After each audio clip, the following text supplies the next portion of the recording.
Bonjour Nicole, Bonjour. comment allez-vous? Bien, Vous êtes aidante. oui. Est-ce que vous pouvez nous raconter un petit peu votre parcours d'aidante? Mmh. D'abord, vous aidez qui? Alors, actuellement, j'aide mon mari qui a fait 2 AVC, plus ma mère qui est en maison de retraite où il faut beaucoup gérer l'administratif et puis tout le reste et j'ai aidé ma belle-mère qui est, venue vivre avec nous pendant 5 ans.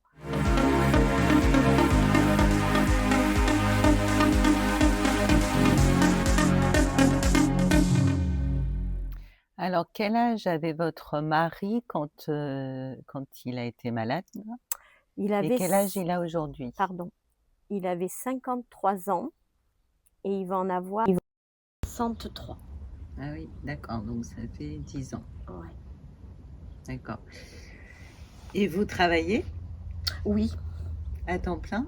Non, j'ai dû, avec plein de problèmes de santé et des problèmes d'organisation, je suis passée à 80. Je garde tous mes Et vendredis. vous alors, est-ce que depuis votre parcours d'aidante, vous avez déclaré une maladie chronique, par exemple? Est-ce que vous avez eu une intervention chirurgicale? J'en ai eu. Je me suis fait opérer de mes 2 épaules, mais avec mon métier qui est aussi aidant professionnel, c'est pas simple. Des fois, on fait beaucoup de travail difficile.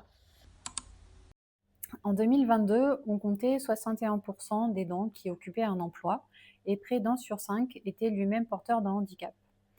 Être aidant, c'est souvent très lourd au quotidien. Cela peut engendrer de la fatigue, du stress, voire un réel épuisement physique et psychologique. Et pour les salariés concernés, il y a un vrai risque de désinsertion professionnelle. Dans ce contexte, le rôle du médecin du travail et de l'équipe pluridisciplinaire est d'accompagner le salarié aidant, d'anticiper les difficultés et de tout faire pour favoriser son maintien dans l'emploi. En fonction de sa situation de santé, le médecin peut formuler des préconisations pour adapter le poste ou l'organisation du travail en lien avec l'entreprise.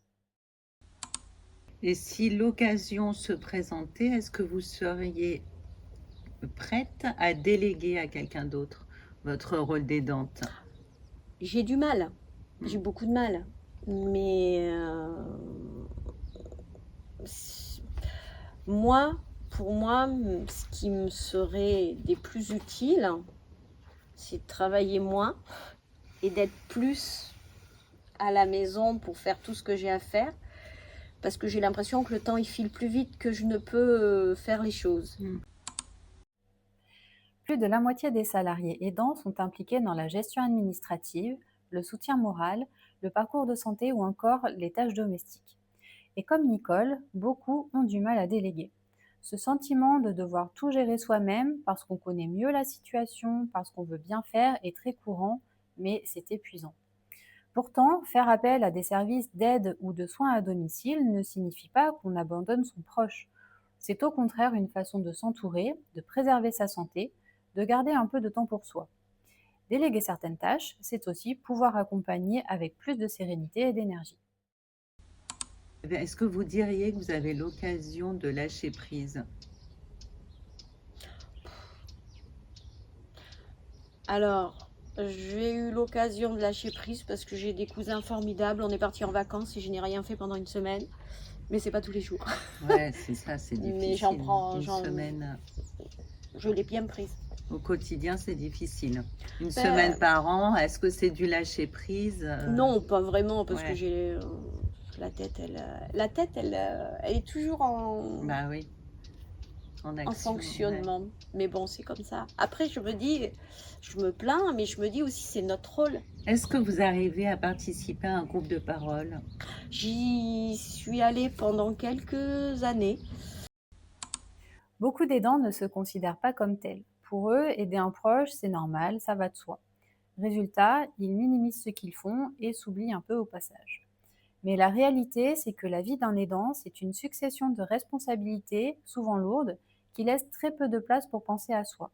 Et pourtant, faire des pauses, c'est essentiel.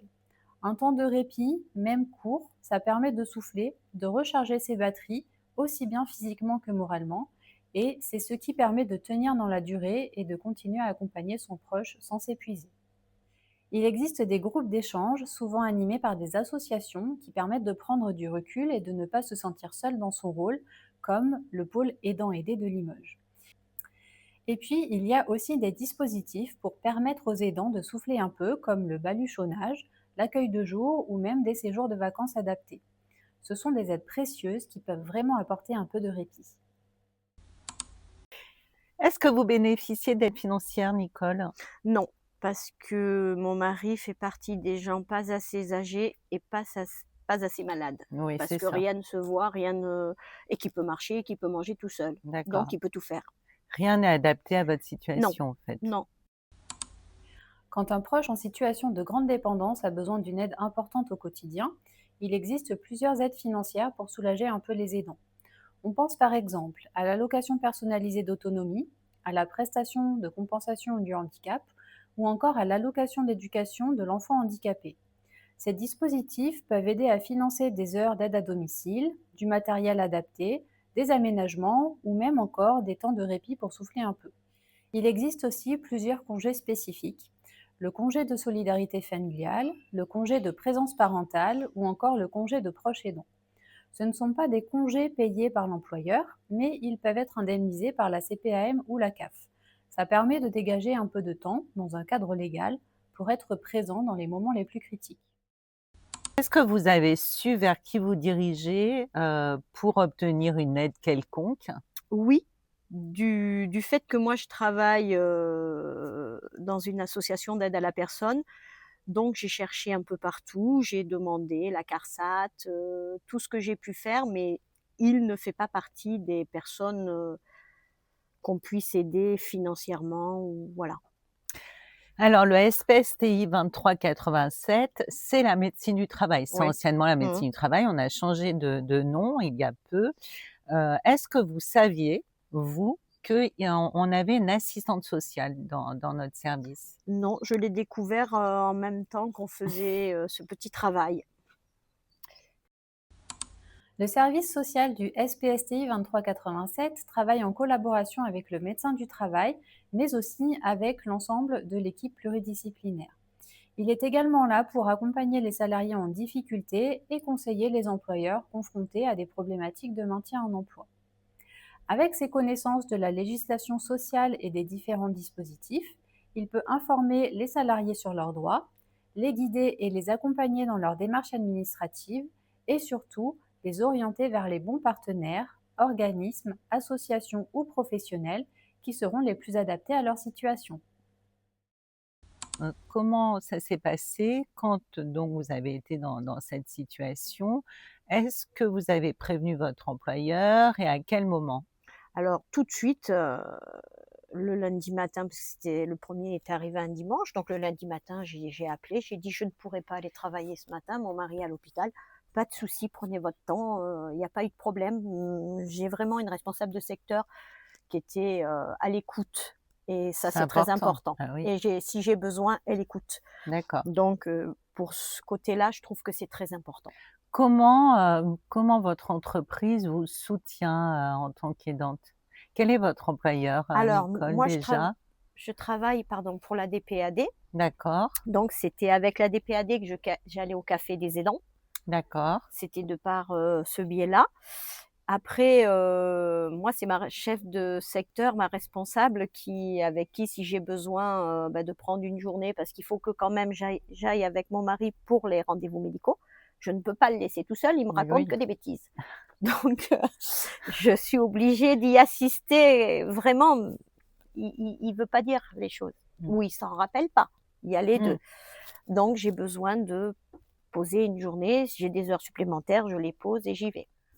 Mais écoutez, Nicole, je vous remercie. Ben c'est C'était moi, c'est vraiment, moi. très, très fort intéressant, très convivial en plus. Vous nous avez super bien reçus. On reviendra. Ah ça c'est bien. Mais merci beaucoup en Merci tout et cas. bon courage en tous les cas dans votre parcours. Journée.